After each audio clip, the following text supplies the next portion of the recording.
it's Nikki. Welcome back to my channel. Today we're going to be talking about my POTS diagnosis story, my symptoms, the things that I've tried, treatments, and what's working for me now.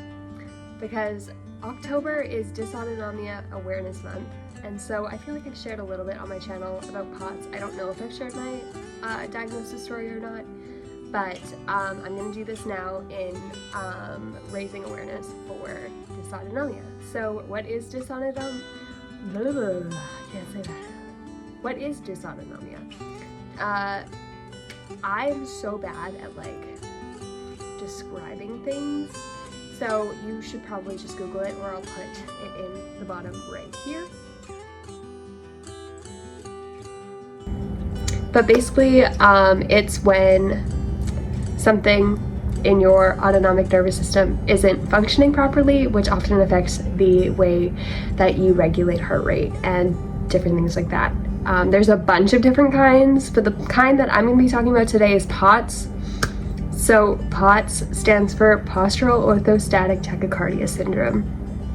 That basically means that when you are standing, you have episodes of tachycardia, which is fast beating heart rate, basically.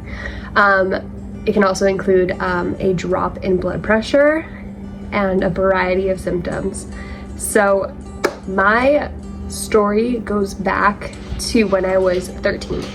I started experiencing my first symptoms of dysautonomia, or POTS, for me specifically. So for me, it was really bad in the mornings. I would often have headaches when I woke up in the morning that would only resolve after seeing really colorful spots in my vision, which sometimes resulted in presyncope, where I would basically faint, but I was fully conscious. If I took showers that were slightly too hot, I would lose my vision and dry heave. If I had showers that were too cold, I would get fevers. And whenever I was up and walking around, I was always lightheaded or dizzy, and so I would hug the walls in my school just in case I were to faint. And so those were the very first symptoms that I had. Fast forward to my adult years. This is when it really started to pick up for me, and I was noticing that I was having more frequent dizziness, feeling like my heart was pounding really hard and really fast. I was out of breath a lot. It was really bad after doing things like stairs and standing for long periods of time. I had exercise intolerance and quite a few other symptoms. But what led me to getting this diagnosed was that I downloaded an app in my phone that can measure heart rate. And so I did a poor man's tilt table type test, where I would take my heart rate sitting and then take my heart rate standing, and it was always increasing by 30 beats or more, which is a trademark for POTS. So when I first approached my doctor, he of course didn't believe me, and I had to push pretty hard for him to start looking into this, because around the same time I was also looking into Ehlers-Danlos syndrome. Sorry, my words slurred there. Around the same time, I was also looking into Ehlers-Danlos syndrome, and a lot of people with EDS also have some form of dysautonomia. And so my doctor ran a couple tests on me. So he started out with a 24-hour Holter monitor test, and that did come back. Well, he did a Holter monitor test and an EKG. So my EKG I think was normal, and then the 24-hour Holter test technically came back abnormal. It came back showing that I had something called inappropriate sinus tachycardia, but my doctor dismissed that, saying that everybody has inappropriate sinus tachycardia, so it's nothing special. And I was like, but I'm in my 20s and I'm having these symptoms when I am just standing in front of the printer or just walking from my desk to the printer, which is not very far. And so then he finally took me seriously and gave me a referral to a cardiologist. So this video about seeing the cardiologist is on my channel. If you scroll back into 2023, you'll find it. But basically, I saw a cardiologist, and in that video you'll see I drove through a really crazy blizzard to get there.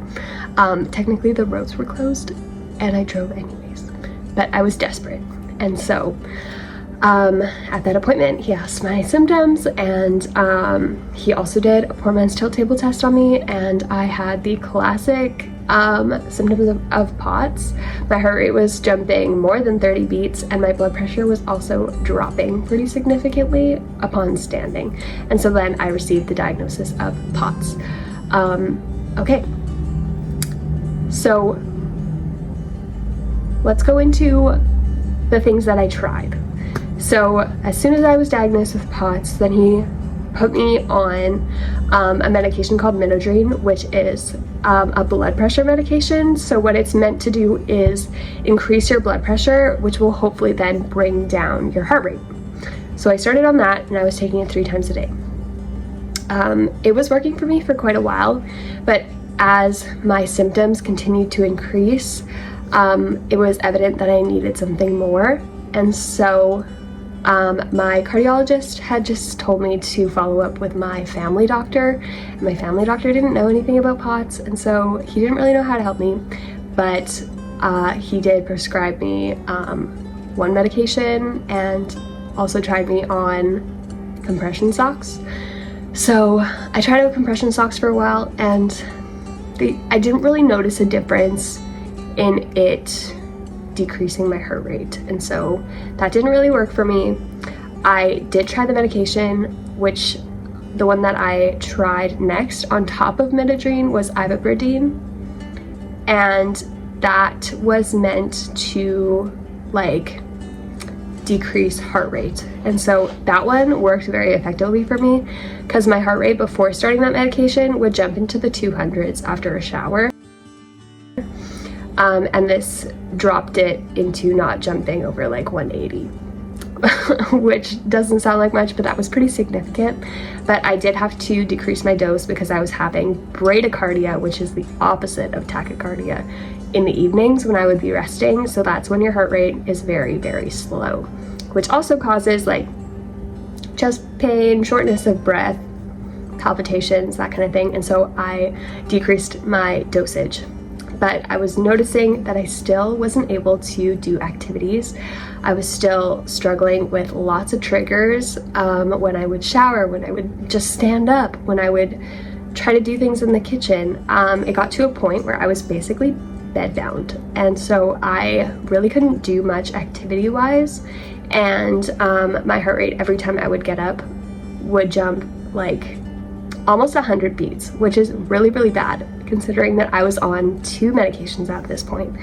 So then my doctor tried me on a different medication called propranolol, and I hated that. I absolutely hated that.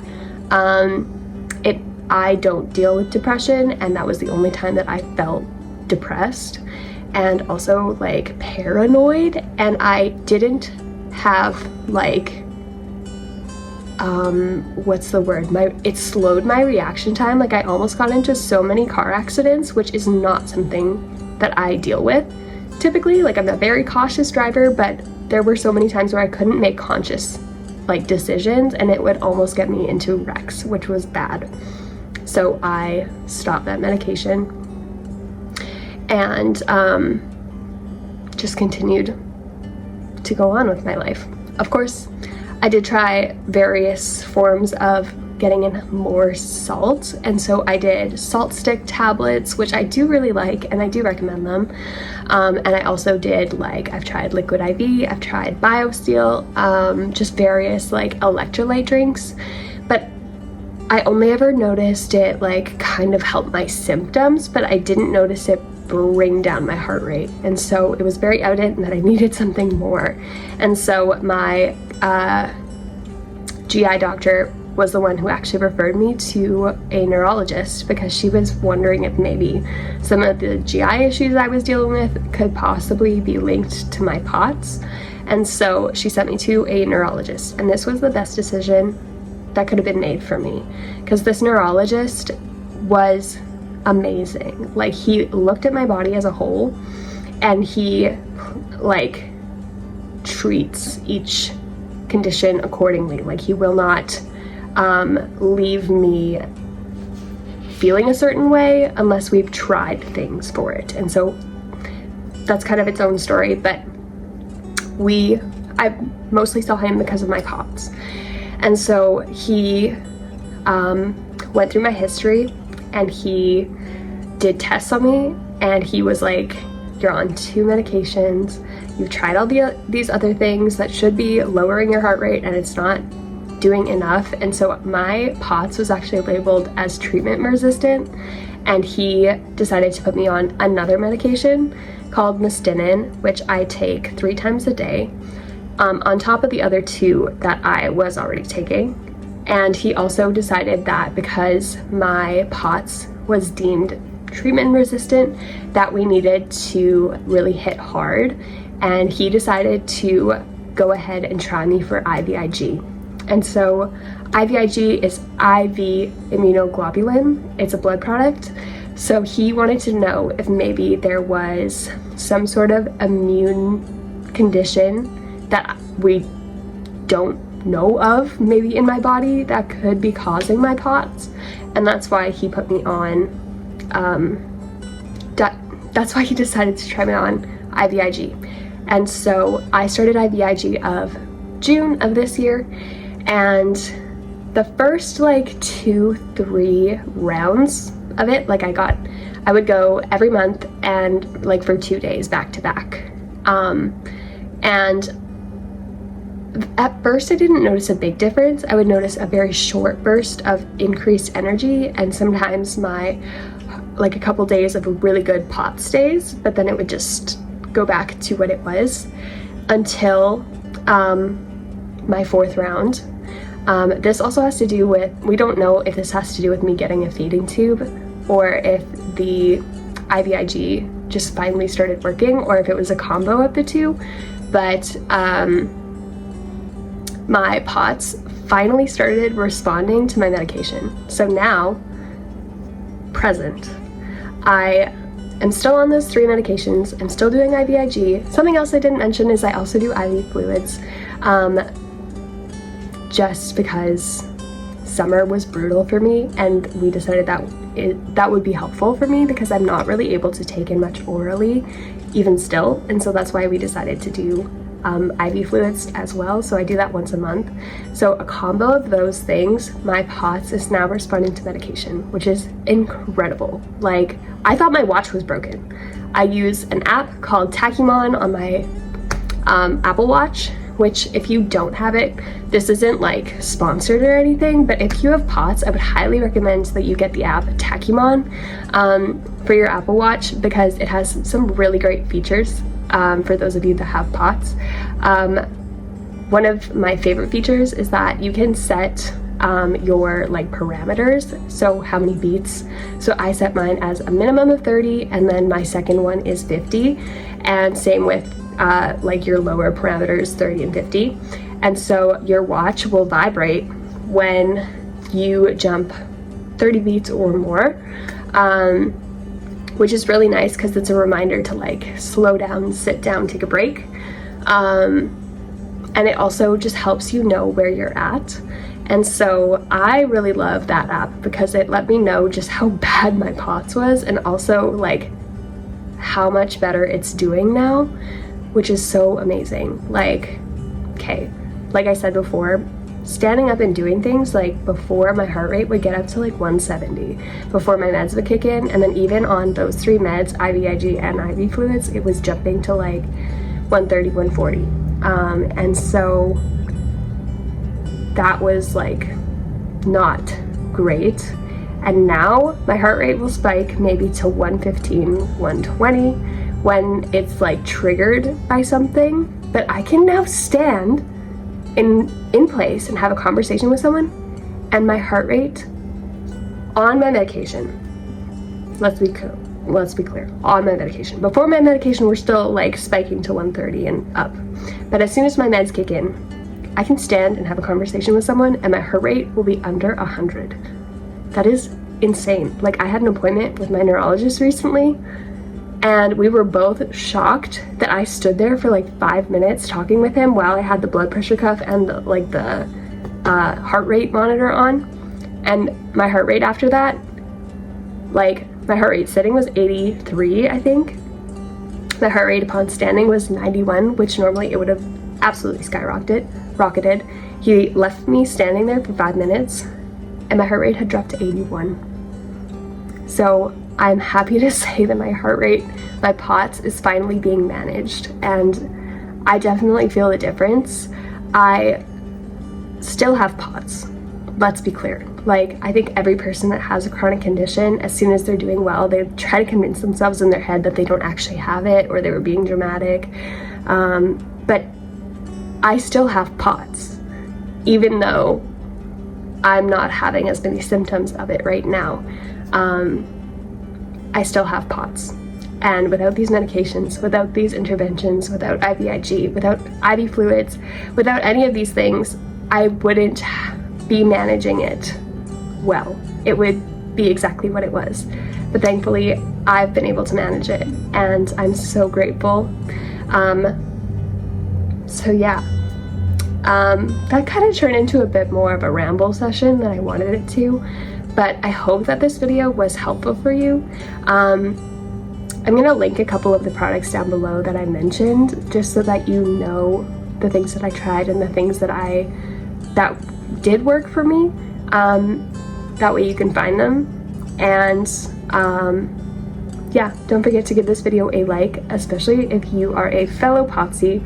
I would love to see you down in the comments or giving me a like. And if you would like to be a part of my journey, I share pretty much everything about my diagnosis journeys and behind the scenes and just daily life, and also just sharing about my conditions and raising awareness that way. I share all those things on my channel, and if you like stuff like that, then I'd love to have you subscribe. I post every Thursday, so I'll see you next week. Bye!